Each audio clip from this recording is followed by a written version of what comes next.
କ'ଣ ତୁମର ଅଭିଯୋଗ ଅଛି କୁହ? ଆଜ୍ଞା ଆମର ଅଭିଯୋଗ ଦୀର୍ଘ 40 ବର୍ଷ ଏଠି ବ୍ରିଜ୍ ତଳେ ଦୋକାନ କରୁଛି। ଶୁଣାଯାଉଛି ନା କିଛି? ହଁ ଶୁଣାଉଛି ତୁମର ଦୋକାନଟାକୁ କୁହ। ହଉ ଶୁଣାଯାଉଛି କୁହ କୁହ ଶୁଣାଯାଉଛି। ଶୁଣାଯାଉଛି। ହଁ ଦୀର୍ଘ 40 ବର୍ଷ ହେଲା ଏଠି ଦୋକାନ କରୁଛି ଆମର ହଁ ବ୍ରିଜ୍ ତଳେ।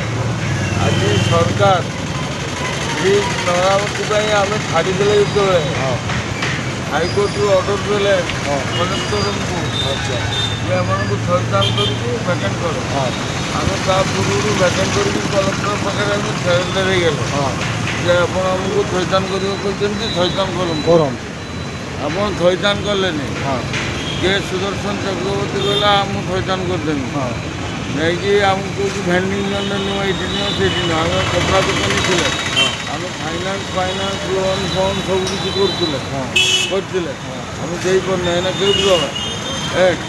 ଦ୍ୱିତୀୟରେ ହେଉଛି ଆମର ବୟସ ହେଇଗଲାଣି 64-65। ହଁ ଆମର ସରକାରୀ ତରଫରୁ ବାର୍ଦ୍ଧକ୍ୟ ଭତ୍ତା ନାହିଁ କିଛି ନାହିଁ କିଛି ନାହିଁ। ଆଉ ଦୋକାନ ପସରା ବି ଏଇନା ପର୍ଯ୍ୟନ୍ତ ଦେଇନାହାନ୍ତି। ଯେ ଆମ ଦୁଃଖ କୌଣସି ସରକାର ଶୁଣିନାହାନ୍ତି। କୌଣସି ସରକାର ଶୁଣୁନାହାନ୍ତି ବୁଝିଲେ। ଆଉ ପୂର୍ବ ସରକାର ପାଖରେ ବି ଅଭିଯୋଗ କଲୁ ସିଏ ବି ଶୁଣିଲେନି। ଏଇ ସରକାର ବି ଶୁଣୁନାହାନ୍ତି। ଆଉ କାହାକୁ ଭଲ କହିବା ଆମେ କାହାକୁ ଭଲ କାହାକୁ ଭଲ କହିବା? ଯିଏ ଗଦିରେ ବସିଲା ସିଏ ରାମଚନ୍ଦ୍ର ହେଲେ, ଯିଏ ତଳରେ ରହିଲେ ସେ ଭିକାରୀ ଖଟୁଆଳ ହେଇକି ତାଙ୍କ ପାଖରେ ଗୁହାରି ମାଗିଲେ। ଗୁହାରି ମାଗିକି ବି ଶୁଣୁନାହାନ୍ତି। ପ୍ରକୃତିର ମାଡ଼ ସେ ନେତାକୁ ବି ହେବ ହଁ ସାଧାରଣ ମଣିଷକୁ ବି ହେବ। ପ୍ରକୃତି କାହାକୁ ଛାଡ଼ିନି। ସେଇଟା ଭାବିକି ନେତା ମନ୍ତ୍ରୀମାନେ କଲେକ୍ଟର ଅଫିସରମାନେ ସମସ୍ତେ ଭାବିଚିନ୍ତି କାମ କରନ୍ତୁ। ନହେଲେ ଶହେରେ ଆପଣଙ୍କୁ ନାମ ନେଇତେ ହେବ।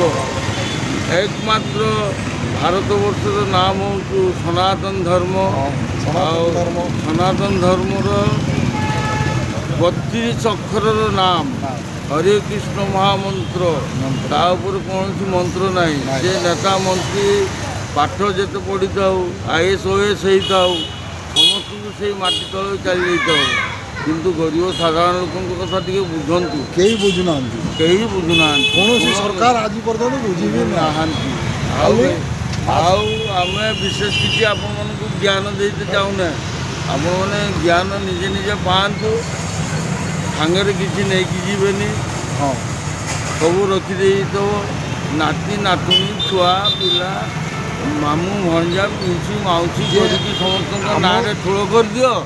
ଦେଇକି ତୁମେ ସ୍ୱର୍ଗକୁ ଚାଲିଯାଅ। ଆମ ମାଟି ତଳକୁ ଚାଲିଯାଅ। ଆମ ଦେଶର ନାଗରିକ